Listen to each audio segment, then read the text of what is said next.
Assalamualaikum warahmatullahi wabarakatuh. Salam sehat dan salam bahagia. Saya Indah Herawati, calon guru penggerak dari Kabupaten Seluma, akan menyampaikan jurnal refleksi minggu ke-7. Model refleksi yang digunakan pada kesempatan ini adalah 5M yang diadaptasi oleh model 5R dari Bayern dan kawan-kawan dalam Rayang 2013. 5R terdiri dari langkah-langkah berikut ini, yaitu reporting, responding, relating, reasoning, dan reconstructing.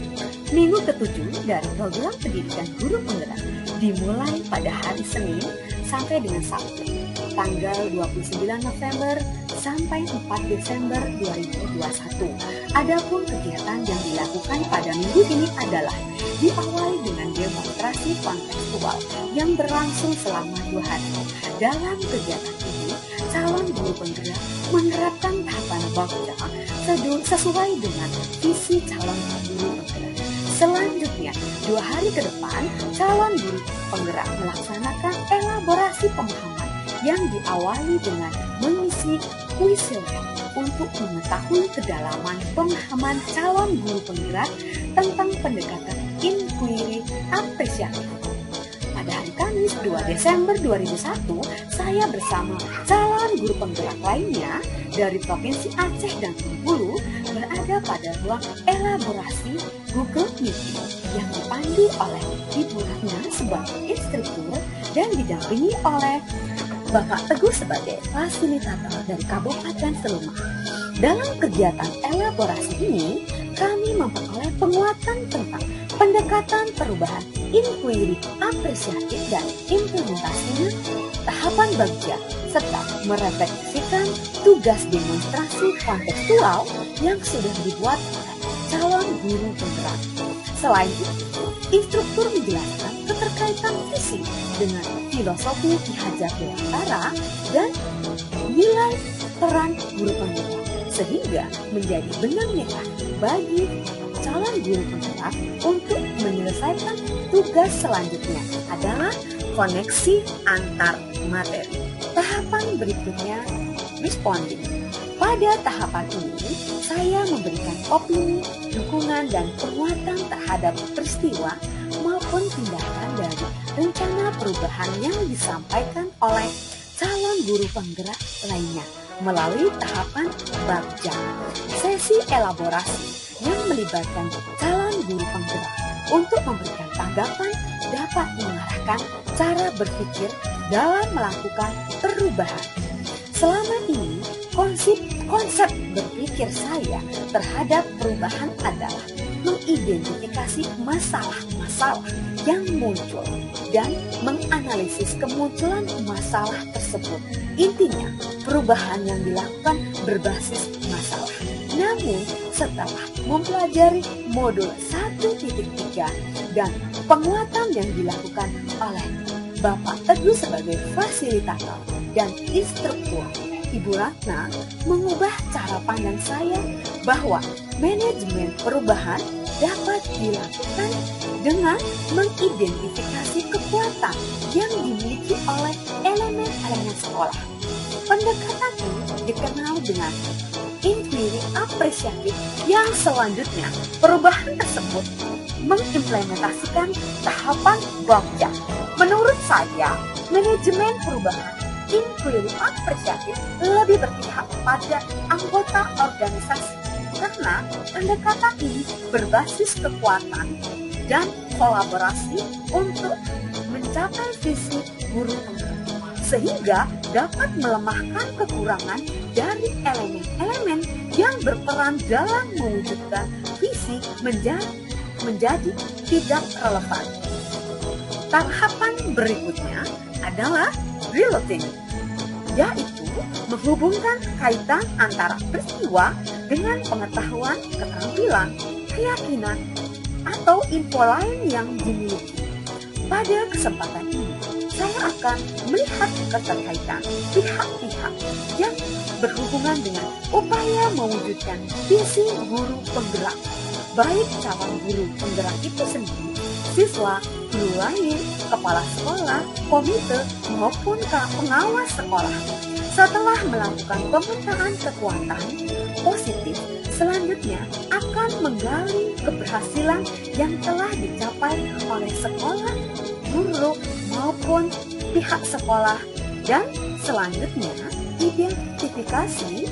Setelah dilakukan, maka saya akan menggunakan tahapan bagja.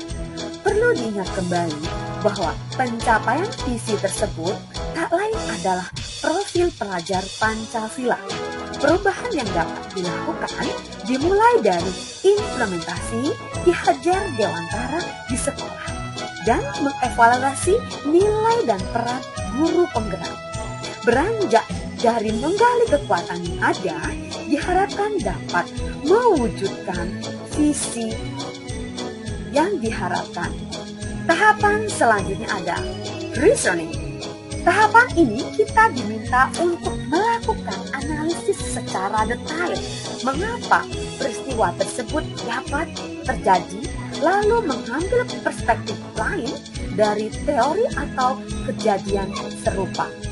Untuk mendukung analisis tersebut, saya melihat ada keselarasan manajemen perubahan inquiry apresiatif dengan filosofi Ki Hajar Dewantara, bahwa seorang anak tumbuh sesuai dengan kodratnya sendiri, yaitu kodrat alam dan kodrat zaman. Pendidik hanya dapat merawat tumbuhnya kodrat tersebut. Pendekatan inquiry apresiatif sejatinya adalah menggali kekuatan positif pada anak, yaitu dapat berupa bakat dan minat sesuai dengan kodratnya. Jadi, paradigma ini dapat menjadi alternatif untuk pencapaian visi yang sesuai dengan visi Ki Hajar Dewantara.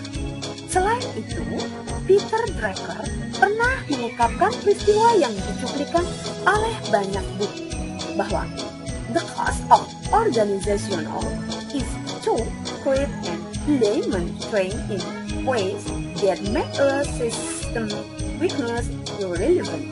Banyak perusahaan hanya fokus pada kelemahan diri sendiri dan justru melupakan kekuatan yang ada. Bahkan ada juga perusahaan yang mengalami inferior syndrome, selalu merasa kesal dan lemah. Inquiry apresiatif menawarkan satu teknik yang lain untuk keluar dari paradigma lama ini. Inquiry apresiatif didefinisikan sebagai suatu metode yang merangsang perubahan dalam kondisi sikap mental positif. Asumsi inquiry apresiatif adalah bahwa dalam setiap organisasi terdapat potensi yang hampir tak terbatas. Ini disampaikan oleh Setia Budi tahun 2010. Model IA digunakan untuk mengenerate sikap dan pola pikir positif yang kemudian menjadi energi untuk melakukan perubahan dengan mengesampingkan energi negatif, sikap, kritik, dan konflik yang timbul dari masalah.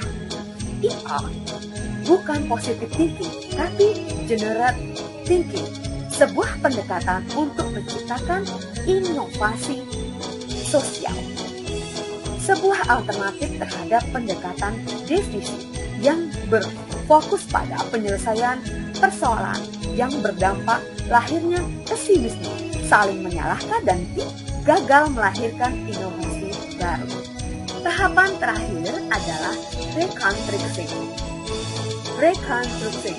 Pada tahapan ini, kita akan diajak untuk menuliskan rencana alternatif jika menghadapi kejadian-kejadian serupa di masa mendatang.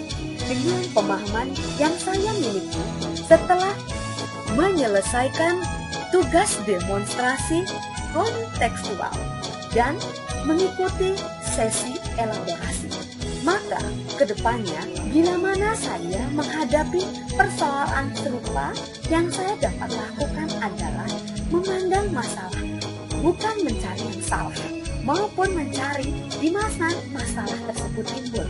Apa yang salah? dan tidak berfungsi.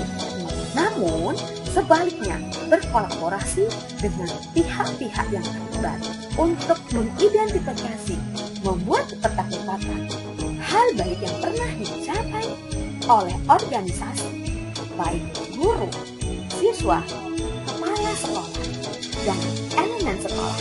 Selanjutnya, melakukan perubahan berdasarkan kebutuhan.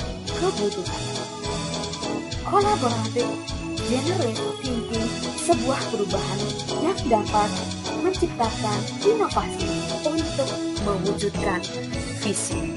Demikianlah penyampaian saya, jurnal refleksi minggu ke-7. Semoga menginspirasi. Cukup sekian. Terima kasih.